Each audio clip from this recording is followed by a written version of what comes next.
厳選クラシックチャンネルへようこそ。クラシック音楽好きのなこです。今日は世界的バイオリニスト後藤みどりさんにインタビューしてきました。後藤みどりさんは幼い頃からバイオリンを学び、10歳で渡米、世界的指揮者ズービン・メータ、ニューヨークフィルハーモニックとの共演でデビューしました。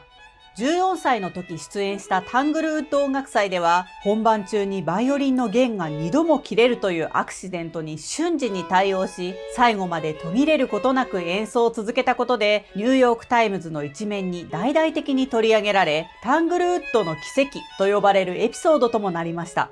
その後も後藤さんは作曲家であり指揮者のレナード・バーンスタインや世界的チェリストのヨーヨーマをはじめとする名だたる音楽家たちと共演してこられました。また演奏活動だけではなく、教育や非営利団体での社会貢献活動など世界中の様々な領域で活躍をされています。こうした活動は世界的にも評価され、後藤さんは2007年、日本出身者初の国連ピースメッセンジャーにも就任されています。今日は後藤みどりさんに音楽に対する思いや NPO 法人の理念にも掲げている本物の音楽について伺いました。ぜひチャンネル登録をして最後までご覧ください。みどりさんとバイオリンの出会いっていうのはどんなものだったんですか？母がバイオリンをいつも練習していたので、ずっとバイオリンの音が聞こえていた。特にいつバイオリンに興味を持ち出したとか、いつからバイオリンのお稽古を始めたかというのは、自分の思い出の中にはあまりはっきりとはないんですけれども、常にバイオリンがあったと思いますし、母が弾いていただけでなく、母の教えていた子どもたち、とにかくバイオリンがいつも周りにあったかなと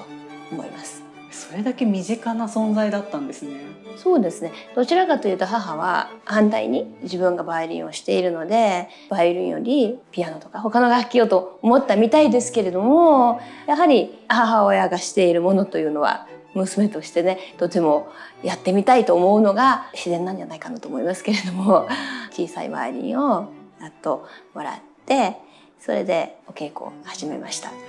そうですか。いつ頃からこの楽器好きだなって思うようになったんですか？バイオリンを始めてからは反対に今度は他の楽器をやってみようかなとか、チェロとかにすごい憧れを持ったりもしましたけれども、でもやはりバイオリンが、一番長くやってたということもあって、他のまだよく弾けない楽器より弾きやすいということで、バイオリンが好きというよりバイオリンの方がいいなと思っていました。でもバイオリンの音楽とかその頃はではなくってテレビ放送ですねとかにとても興味を持っていて、テレビなどでバイオリニストの演奏している姿とかを見るととても嬉しくじーっと見ていたのを覚えていますし、あとコンサートに連れて行ってもらって、やはりバイオリンのコンサートに一番興味を持っていたと思います。そうですか。本格的にバイオリニストの道を志したのっていつ頃だったんですか？自然な感じでバイオリンを弾いていて、そしてデビューをして、そして一生懸命練習して留学という形で初めにニューヨークに行きましたけれども、自分の中で特別にバイオリニストというお仕事に関してはあんまり考えたことはなかったです。反対に大学に行きまして、もうその頃はいろいろな NPO 法人なども始めていましたけれども、心理学にとても興味を持っていまして、専攻は心理学でニューヨーク大学の方で、大学院に進学するときに、それはもちろん心理学で大学院に進学したかったんですけれども、その時点でアドバイザー教授からどういうふうに心理学を自分の中で使っていくのか、そして心理学者になるのか、そういう志望があるのか、それともただ興味を持っていて、そしてライセンシングに試験を受けないのか、そういうことを考えてみるのが必要なのではないかと言われまして、その心理学のライセンシングのコースに入るのは大変限られた数の方たちで、もしライセンシングに興味がない場合はそのスペースを取ってしまうということは良くないと思いまして、でそのうち自然にまた、じゃあバイオリンだと心理学で勉強してきたこととか、自分で今まで経験したことがもっともっと自分なりに生かせれるのではないかなと思い、そこでバイオリニストのプロとしてのやろうと考えたわけです。もちろんコンサートはそれまでもうやっていまして、どんどんそういうのにオーケストラと共演したりリサイタルしてやっていましたけれども、ただ音楽が好きで、ただバイオリンを弾きたくてステージで演奏するっていうのが好きで、今もステージというのがとても好きなんですけれども、それ以上にその決めた時点でプロのバイオリニストとしての演奏だけでない仕事、あと責任感ということを考えるようになり、自分の中ではそのバイオリニストとしてのキャリアというか、お仕事というのはただコンサートしてたからそうなんではなくって、バイオリニストとしてのいろんな面でのお仕事のことを考えた時、それを考え出した時がバイオリニストになろうと思った時かなと考えています。バイオリニストとしての活躍よりも随分後にバイオリニストを選んだっていうような意識なんですね。バイオリンを選んだのはとても早かったと思います。バイオリンでいろいろな曲を、素敵な曲を弾いて、いろいろなところにコンサート活動で行ってましたけれども、常に恩師のアイザックさんから決してバイオリニストのお仕事というのはただ練習をして演奏会するだけで終わってはいけないと言われていまして、それをどんどん考えるようになって、である日その心理学の教授からいろいろなことを考えてみることが大切だと言われた時にマッチングしたというか、それで初めて何かバイオリニストってこういうもんなんだというふうに分かってきたと思います。そうですか。多分いろんなところで聞かれている質問かもしれませんけど、今みどりさんがバイオリニストってこういうものかとおっしゃった、そのみどりさんにとってのバイオリニストとかプロのバイオリン奏者というここの意味合いってどういう意味を含んでるんですかね。これはとても一人一人のアーティスト、一人一人のバイオリニスト、一人一人の音楽家に、とっても違う意味を持つことだと思いますけれども、また時代が変わってきたりするといろいろなシチュエーションが世界中変わってくると思いますので、常に変わりつつあることではありますけれども、私にとってはできるだけ音楽、そして、楽器ももちろんそうですけど、バイオリンという楽器もそうですけれども、音楽を、通していろいろなシチュエーションに向かい合い、そして人と人をつなぐことができたらと、夢でもあるので、人と人をつなげるということがそれにまつわってくる活動で、それを夢を叶わせてくれる、夢に近づけさせてくれることというのは、私のバイオリニストの仕事の中に入っていると思います。今日見てくださっている視聴者の方はきっとタングルート音楽祭のみどりさんのエピソードをすごく強烈に覚えていらっしゃる方も多いんじゃないかなと思います。あの時みどりさんがどんなことを感じていたのか、ちょっと当時の心境をお聞かせいただいてもいいですか。そうですね、1986年のことで、バーンスタイン式のバーンスタイン作曲セレナーデを演奏しましたけれども、その最終楽章5楽章で野外のコンサートであったということもありまして、E線、一番細い線が切れまして、その時に、コンサートマスターの方のバイオリンをお借りして演奏を止まらないで最後まで弾き続けました。それでそのコンサートマスターのバイオリンを弾いていた時に、またそちらでもいい線が切れてしまい、もう一台バイオリンをお借りして演奏を最後まですることになったんですけれども、心境というのはその頃気が抜けてしまうほど聞いてる側からは多分すごいそんな感じなんですかって思われてしまうかもしれないほど落ち着いていたと思いますし、弦が切れるというのは、2回切れるというのは稀だとは思いますけれども、弦が切れるということはそこまでも、特に野外のコンサート、暑い時に、珍しいとは言えないことなので、その時点で1986年ですからデビューしても 4,5 年経っていましたので、いろいろそういうお話を聞く機会があるわけですね。演奏旅行に出かけていて、オーケストラのメンバーの方たちとか一緒に共演させていただく指揮者の方とか、他の、ピアニストとかバイオリニストの方たちからいろんなお話とか聞かせていただいて、でそれがどんどん身についていくわけですけど、その中にその弦が切れた時はどうするというお話は入っていたと思うんですね。私自身にとってコンサートというのはコンサートよりバーンスタインのセレナーデを演奏するということになって、その前の年にバーンスタインに初めてお会いしたんですけれども、そのコンサートが7月だったと思うんです。夏ですね。音楽祭、夏の音楽祭なので、春の頃から数回に分けてレッスンをしていただいたり、そのバーンスタインとのいろいろなお話しさせていただいたこと、話していただいたこと、言葉だけでなくて、あらゆるやり方でいろいろなことを教えていただいたと思うんですね。ただバーンスタインについていて、バーンスタインが他のことをなさっている時も見ていたりして、そこでいろいろ私も受けたと思うんですけれど、そのバーンスタインにレッスンをしていただいたというのと、アイザック・スタンはその前からもいろいろとレッスンをしていただいたり、いろんなことを教えていただいたりしたんですけれども、この実はバーンスタインのセレナーデという曲はアイザック・スタンが初演、アイザック・スタンのリクエストでバーンスタインが作曲されて、それで初演がもちろんアイザック・スタンで、レコーディング録音もそのアイザック・スタン、バーンスタインでありますけれども、そのアイザック・スタンからいろいろなことをレッスンしていただいて、この曲について。でアイザック・スタンはリハーサルの時もずっとついてくださって、そこでまた今度バーンスタインとね言い争いになったりちょっと喧嘩腰になったり、いろいろな、ね、思い出が出てきますけれども、そういう意味で大変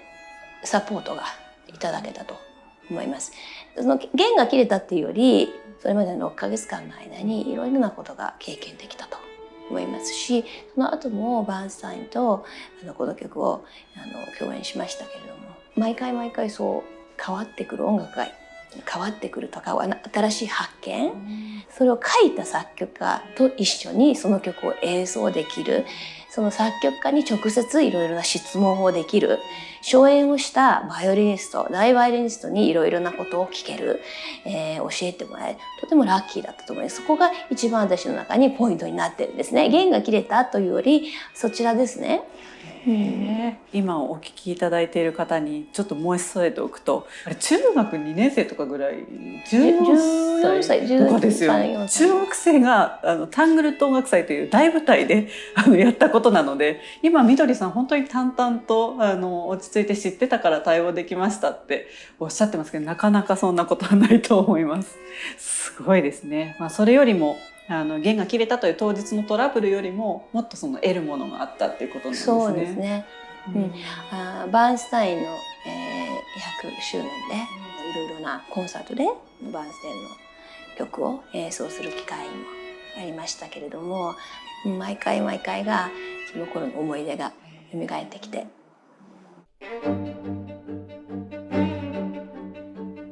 みどりさんはおそらくバーンスタイン以外にもいろんな作曲家のご本人とコミュニケーションを取りながら音楽を作り上げてきた経験がおありだと思うんですけれども。いや、私のことはね、バックシートコンポーザーと言われるんですよ。文句ばっかり言って自分は作曲全然できないんですけれども、どんな文句をおっしゃるんですか？弾きにくいとか、こうしてほしいとか、でもね、作曲家の方もね、そこまで簡単に変えてくれないですよ。でノータッチじゃないと嫌だとか、バックシートコンポーザーとね、バックシートチューナー、ピアノチューナーって言われますね。できないくせに文句ばっかり言うっていうやつですね。面白いですね。ピアノチューナーの人にはちょっと向こうへ行ってくださいで掘り出されたことがあります。そうなんですか？合ってないとか、ここもうちょっと合わせてほしいとか、そういうことを言うとうるさいって言われて。でもなかなかその対立を避けようとしてそういう真正面で意見を言えない方もいらっしゃる中で、みどりさんはどうしてそれを一歩踏み込んで言うことができるんですか？気になることがあると割といろいろと言ってしまう方ですね。そうなんですね。はい、あまりもじもじとせず、周りのことを構わずですか。でも作曲家と一緒にいろいろなコラボレーションするのはすごく楽しいですし、一人一人のその作曲家のキャラクターっていうのがもちろん違いますし、ワークスタイルというのも違いますし、ここの小説を今日書いたんだけれども、ちょっと今だと携帯なんかですぐ録音とかできない、そこちょっと弾いて送ってほしいとか、そう言われる作曲家もおられれば、もう私のことをシャットアウトできるまで姿を見せるなという感じの作曲家の方もおられますし、でも作曲家とこう一緒に何か新しい曲に息を入れていくというか、初めてねこうライフを入れて吹き込んでいくという感じで、私はとてもすごい楽しい、好きな、大変インスピレーションを受けるプロセスでもありますけれども、私として演奏者として作曲家の書いてくださった楽譜に載っているシンボルですよね。楽譜というのはシンボルにできるだけそのまま忠実にしたいと努力はしますけれども、決してそれが 100% できているのかできてない 100% はできないと思います、はっきり言ってね。でもなるべくそれに近づこうと努力は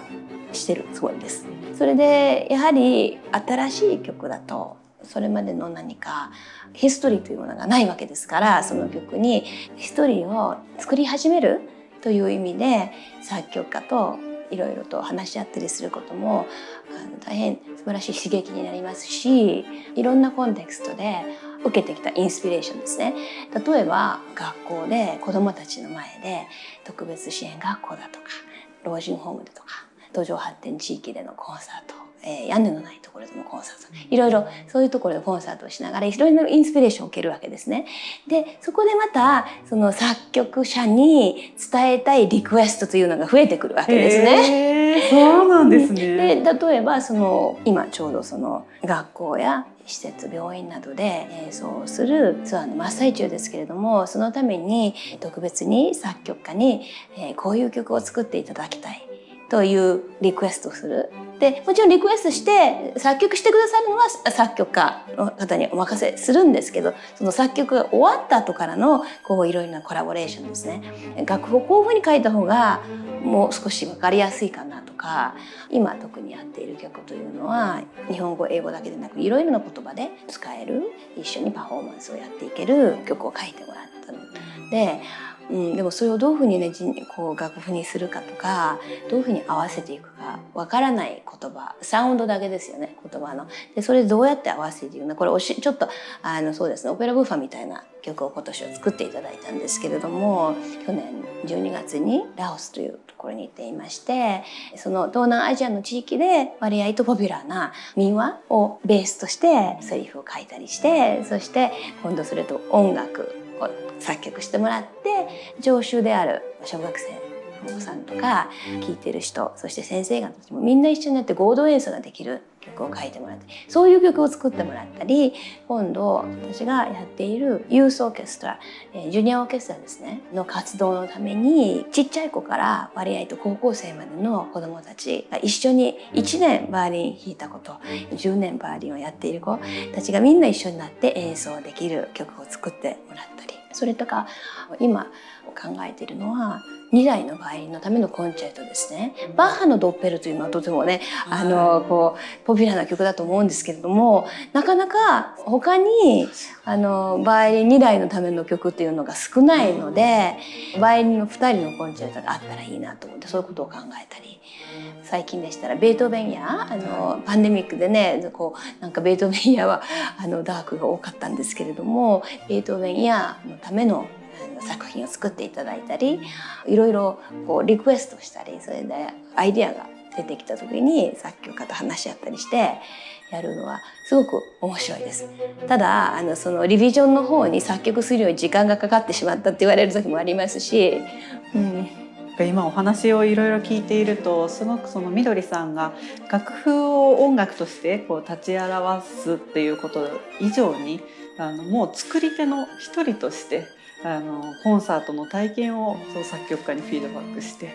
いったり、ご自身でもいろんなことをリクエストされたりとかして、すごくでもバックシートコンポーザーなのでリクエストしかできないです。自分ではできないです。いやでも作曲はできないです。とても音楽を全方位的に楽しんでらっしゃるんだなっていうのが伝わってきます。楽しんでます。これまで作曲家についてのお話も多かったんですけど、みどりさんが一番思い入れのある作曲家とかお好きな作曲家誰ですかって聞かれたらどう答えますか？そうですね、好きな作曲家というより、やはりベートーベンやがあって、ベートーベンのピアノとバイオリンのためのソナタ10曲書いて残してくれたベートーベンなんですけれども、その全曲をやっていて、もちろんコンチェルトもあって、あと静内楽もトリオとかカルテット、いろいろありますけれども、やはりベートーベンの「イヤー」ということでいろんな曲ができてとても楽しかったですけれども、パンデミックでねいろいろとこう延期になったものもあったんですけれども、とてもベートーベンが好きになりましたね。ベートーベンという作品じゃなくてベートーベンという人がとても友達になってほしいなと思うナンバーワンの作曲家ですね、私にとって。モーツァルトとかバッハだとちょっとこうやっぱりあまりにも偉大でちょっと遠慮させてご辞退させていただきますという感じですけれども、でも素晴らしいもう本当曲、どこからあのような音楽が出てくるのかなというイマジネーションなんですが、私にとってベートーベンがとてもこう人間らしいというか、もじゃもじゃしたヘアスタイルとか、いろいろな素晴らしいあんなに綺麗な曲があって、でいろいろなこうフラストレーションもあったんだろうなとか、何とも言えないいろんな気持ちもあったんだろうなということがすごくこの音楽から伝わってくると思うんですけれど、とてもそこに人間さっていうのがこう感じられて、諦めなかったベートーベンという感じで、いろいろなことがあっても絶対ギブアップをしなかったベートーベンという感じで、私はとてもそのベートーベンが好きです。なんかみどりさんと似てる感じがしますけど、諦めないっていうところが割合とこうベートーベンがあんまり周りのことを気にせずにということではないんでしょうけれども、新しいこととか自分がやりたいとか、大切だと思っていることっていうのにチャレンジした人なんではないかなと思います。ベートーベンは本当に何か気取らない感じもして私は好きですね。曲というよりベートーベンという人ですね。もちろんその人がこう音楽に出てると思いますけれども、演奏しているともうこう作曲家っていうのはもちろん尊敬しています。でもコリーグのような感じでいろいろなアングルから何か分かち合える仲間のように感じる時もあるので、素晴らしいなと思う時と、どんなことを考えてたのかなと思ったりで、そういうところが私はとても音楽をしていてよかったなと感じる時のひとときでもあります。みどりさんはバイオリンを演奏するっていうだけではなくていろんな活動をやってらっしゃると思うんですけれども、他にどんな活動をやってらっしゃるのか少しご紹介いただいてもいいですか？まずカーチスト音楽院というところでフィラデルフィアの学校なんですけれども教えています。これはレギュラーで自分の生徒という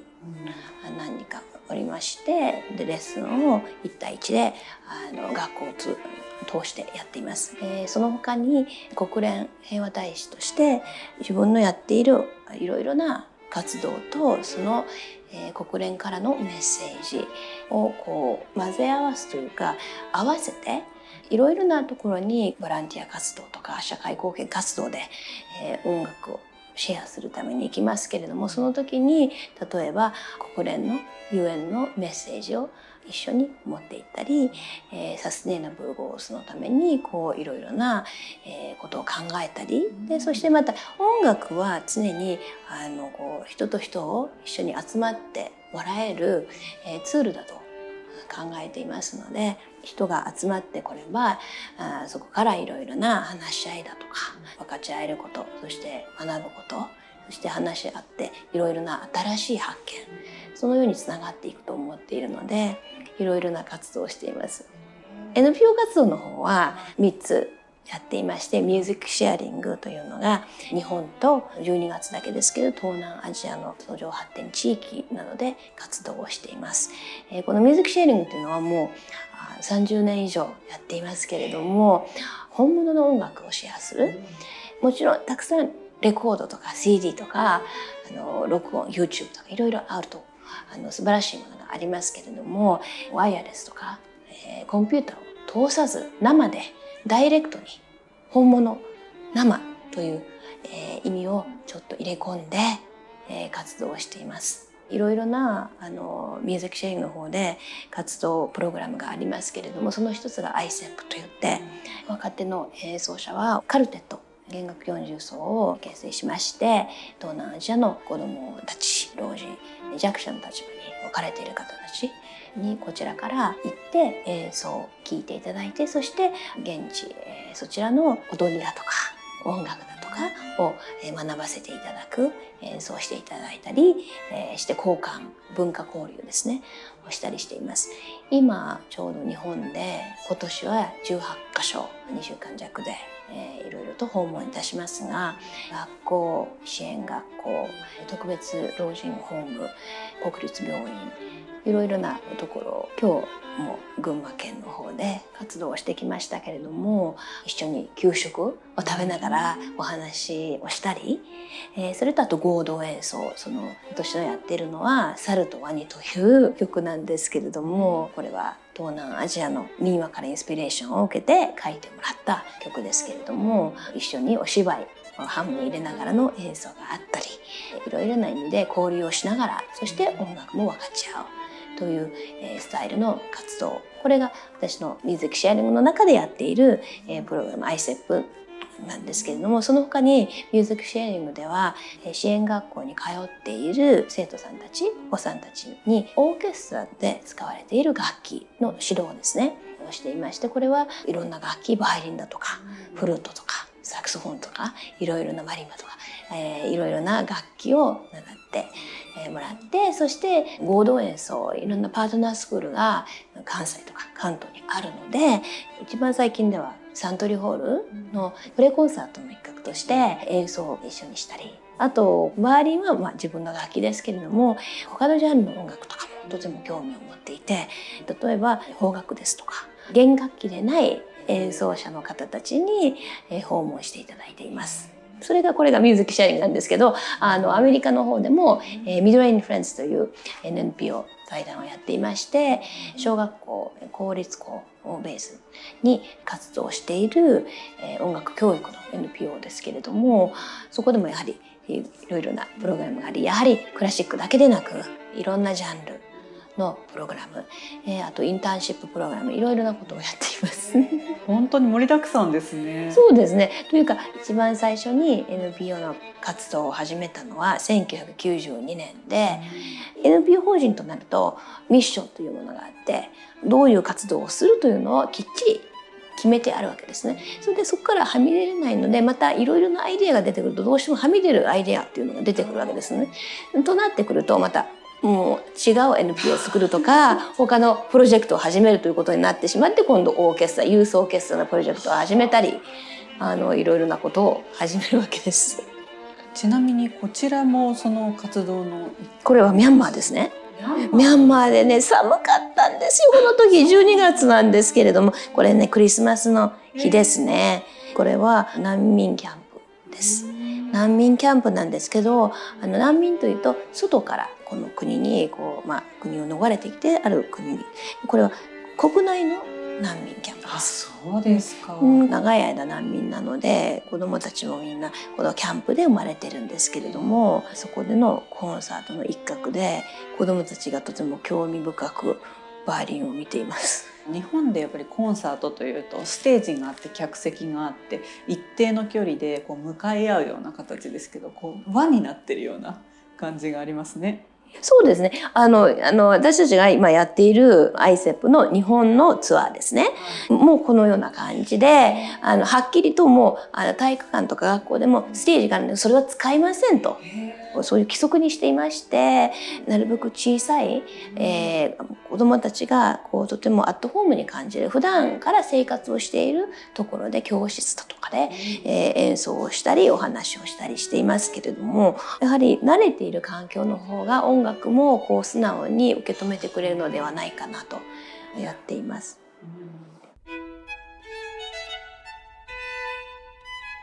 先ほど本物の音楽っていう言葉がありました。生の演奏という意味が含まれるって話でしたけれども、他にこの本物の音楽という言葉にみどりさんが込められている思いとか意味ってありますか？常に私自身ただ弾いてるだけでなくて、素直に忠実で、そして心を込めてと考えています。それとまた曲ですね、質の高いもの、この曲を通じて私たちは作曲家を知るという場合が多いと思うんですけれども、音楽の本性というか音楽はどういうものかということを考えた時に、そういうことにタッチできるというか触れる、そういうことが本物の音楽というのはやらせてくれるのではないかなと思います。それって楽器を演奏しない聴き手の私たちでもこれは本物の音楽だなって知ることってできるんですかね？音楽というのはまず、曲は自分の体の外にあるものだと思いますけれども、音楽、何か音に反応して音が感情を作るわけではないんですけど、そこにある感情を引き出す経験をまた引き出して、それが思い出としていろいろなまた、形で戻ってくると思いますけれども、本物の音楽というのはそのような感情とかをもっともっと引き出してくれるものではないかなと思うのと、作曲している人も演奏者の方も忠実というか真実というか大変素直な、そして努力というかできるだけのことをするというそのような姿勢というのも大切だと思います。で、本物の音楽っていうのはいろんな音楽を聴けば聴くほど分かるようになってくると思います。私たちも演奏者としてももちろん自分の演奏する曲だけでなくていろんな曲を勉強しないといけないと思いますけれども、勉強することが増えることによって一つ一つの曲の良さとか、曲のポイントだとか細かいことがどんどんと見えてくることが多いと思います。曲だけでなくて人と人の関係でもそうだと思いますし、ものすごくよく分かり合っている友人とかだと反対にとても気になってくる、普段だったら他の人だったら気にならない分からないとこ、気がつかないとこがあってもすごく仲のいい友達と気がついたり嫌になったり、それでまた本当の何かことを言えてないとか、本当知り尽くしているといろいろな深く相手のことが分かると思うんですね。本当に喜んでいるなとか、少し喜んでるふりをしているなとか、そのようにだんだん分かってくるように音楽というのは聴けば聴くほど分かってくるのではないかな。私がそう自分で音楽を聴いていてそう思います。どんどんいろんな勉強をしていて、音楽の勉強をしていて、でやればやるほどいろいろなバラエティとか音色とか聞き分けるようになってきて、例えば言葉の、語学の勉強でもそうですね。初めは聞き取れなくてもだんだんと勉強経験を増やすことによって聞き取れるようになったり、そのニュアンスがまたもっともっと分かってきたり、する同じことだと思います。私がとても今のお話から印象的だったのは、曲という作品という意味の曲と音楽っていう言葉をみどりさんは使い分けていらっしゃるんだなっていうのを気づきました。人の中に入って初めてその音楽になるのかなっていうようなニュアンスが伝わってきました。そうです。音楽というのは私たちの中にあると思います。でも時と場合によってそれが引き出される時と引き出せない時とかあって、でいろいろな経験がまた重なっていろいろな音、いろいろな色に変わっていくのではないかなと思います。音楽、曲と親しくなるっていうことが本物の音楽を知る第一歩というふうに受け取ったんですけれども、それ以外にも私たちクラシック音楽を楽しむ聴き手が本物の音楽を知るために、近づくために何かみどりさんからアドバイスをいただけるとしたら、どんなアドバイスをいただけそうでしょうか？音楽の本質に触れるために、例えばその作曲家の書いてくれた曲を練習してみる、学ぼうとしてみる、チャレンジしてみるということはとても大切なことだと私は思っています。演奏会でステージで弾けるから練習するのではなくて、チャレンジしてみるっていうところにポイントがあると思うんですね。私がすごく面白いなと思うところは、モーツァルト、例えばモーツァルトの曲を弾こうとした時、そのパワーですよね。弾こうとするパワー、それをすることによってそのモーツァルトとつながるということなわけですよね。モーツァルトはもう死んでしまった作曲家じゃなくて常に生きているわけですよね。でモーツァルトの曲というのがあって、でモーツァルトのその曲を通じてモーツァルトにもっと近づけれると思うんです。先ほどみどりさん、人と人とをつなげるのが音楽だっていうふうにお話しくださいましたけど、それって今いる人たちだけじゃなくて作曲家と自分っていうつながりもそうなのかもしれないですね。もちろんそうだと思いますし、その作曲家だけでなく作曲家の背景にあるいろいろな人、例えばシューマンだったらいろんな人がうじゃうじゃいますよね。例えばクララだけでなく、クララからつながって今度ブラームスだとか、ブラームスから今度ハンス・フォン・フューヨーとか、いろいろとこうつながっていきますけど、いろいろな何かつながりが持てるのではないかなと思うと、この今というのと現代ですけれども、その200年前の100年前の人とコミュニケーションが取れてるような感じがして、私はとても面白いと思うんですね。楽器を演奏できない人ってどうしたらいいんですよね。歌うとか、あと楽器を勉強する。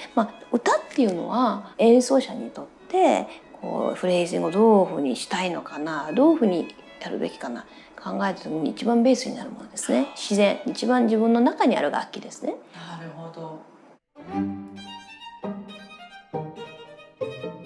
音楽はとてもこう聴けば聴くほど、